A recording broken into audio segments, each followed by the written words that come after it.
quitter un homme, les 3 questions que tu dois te poser.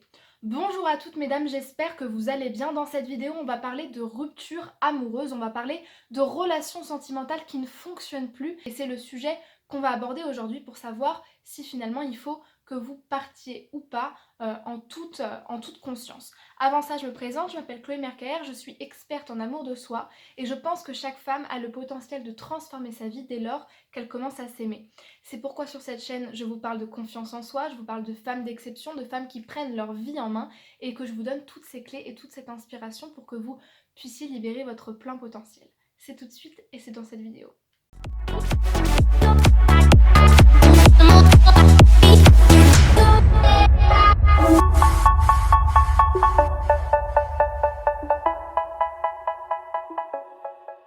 Le premier signal d'alarme que tu dois dénoter dans ta relation, si tu sens déjà que ça fonctionne plus, mais vraiment ce qui doit vraiment t'alarmer, c'est de te dire, te rendre compte plutôt que la communication ne fonctionne plus dans les deux sens, que vous n'êtes plus sur la même longueur d'onde et que finalement il n'y a plus cette volonté de réparer, de s'entendre et d'essayer de communiquer. Ça c'est vraiment un gros signal d'alarme parce que la communication c'est la base du couple. La communication fait tout. Bien souvent dans un problème de couple, en fait, ce qui pose le plus problème, c'est pas tant le problème en lui-même, mais plutôt la façon dont le couple et dont les deux partenaires vont réagir au problème. Et ce qui va faire que les deux partenaires vont se réconcilier, c'est tout simplement le fait que la volonté va converger de communiquer et de trouver des concessions des deux côtés, de se dire bah ouais peut-être que j'aurais pu faire ça autrement, ou là bah non bah j'ai pas vraiment agi comme il fallait donc je m'en excuse. Mais quand il n'y a plus cette volonté de trouver ses erreurs, de se rendre compte peut-être qu'on a encore des sentiments en commun, des valeurs communes et que on s'aime plus que ça finalement, que de se quitter juste parce que là on se prend la tête et qu'on n'a pas envie d'aller plus loin, il y a normalement cette volonté de communiquer à deux et vraiment de se poser, d'avoir du recul et d'être surtout dans le calme et dans la discussion. Et là, si vous voyez qu'il n'y a plus cette communication entre les deux partenaires, c'est le premier signal d'alarme parce que ça dépend plus de vous en fait. Si l'autre ne veut pas vous écouter, si l'autre ne veut pas communiquer, malheureusement, vous ne pouvez pas le forcer à vouloir réparer la chose. Dans un couple, on est deux et surtout, rappelez-vous bien qu'un couple c'est 50-50, une relation c'est 50-50, mais dans un couple c'est vraiment l'équilibre qui va primer parce que si on a un qui veut communiquer comme ça et que l'autre il est plus du tout dans la relation, ça va forcément pas marcher. On peut pas porter une relation tout seul, ça ne fonctionne pas comme ça. Ensuite, la deuxième question qu'il faut absolument que vous vous posiez, et ce qui vraiment est pour moi une des questions les plus importantes, c'est de vous dire finalement, est-ce qu'il y a encore du partage? Est-ce qu'il y a encore des valeurs communes? Est-ce qu'il y a encore des choses sur lesquelles on peut se retrouver? Parce que ça, c'est vraiment le ciment du couple. On ne peut pas passer des années de vie en commun, on ne peut pas réussir un mariage si on n'a pas des choses à partager. Et moi, ce qui m'impressionne toujours, c'est de voir par exemple des couples qui sont restés 30, 40, 50, 60 ans de mariage et qui sont toujours sur un banc en train de papoter et de se raconter leur journée, de se raconter et puis j'ai vu un tel et puis on a fait ci et puis on a fait ça. Tout simplement partager quelque chose, partager la musique, partager l'amour des livres, partager aussi, je sais pas, l'amour de la photographie ou bien du voyage. C'est vraiment ce partage-là qui va faire que le couple va durer parce qu'en fait il y aura autre chose, il y aura un autre niveau de partage et de présence à l'autre qui sera supérieur à la lassitude du temps, au fait que les corps vieillissent, peut-être que les sentiments s'altèrent aussi parce que le sentiment amoureux il dure pas tout le temps. Donc le partage c'est vraiment ça qui va cimenter le couple. Et si vous sentez qu'il n'y a plus de partage, qu'il n'y a plus de valeur en commun, là c'est que ça commence quand même à être compliqué parce qu'on ne peut pas créer le partage.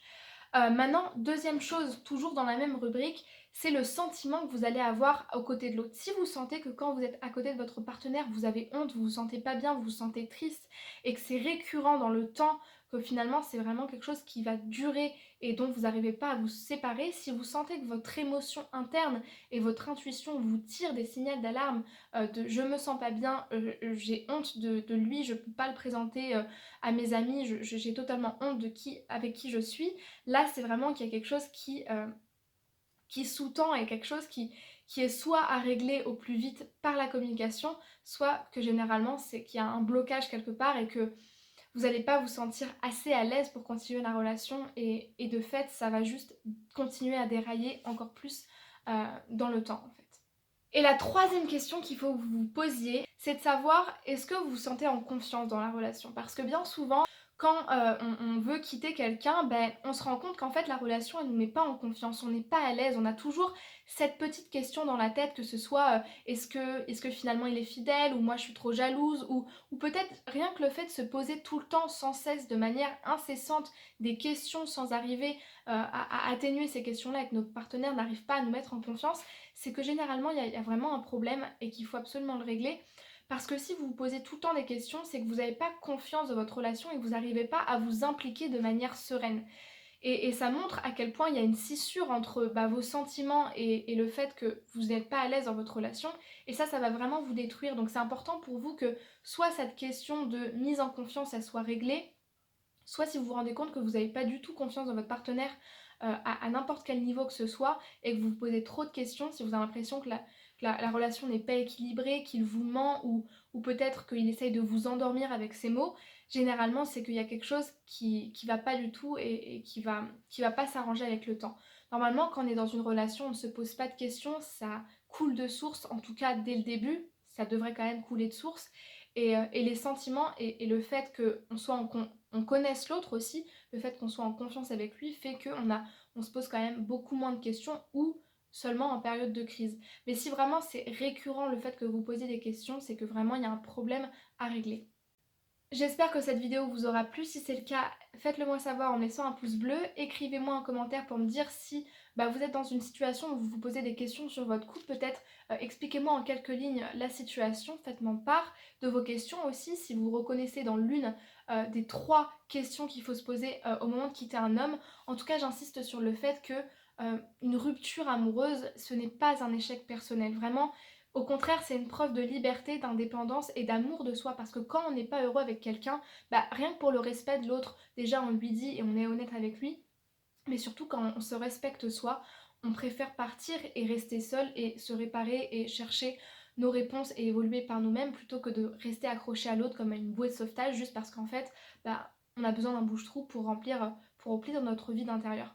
Donc voilà, quand on est une femme d'exception, on voit la rupture comme quelque chose, juste un passage en soi et une relation qui ne fonctionne plus, dont on n'arrive pas à réparer les lacunes à coup de communication, à coup de partage, ou encore à coup de confiance. Et justement, on préfère partir pour se respecter soi.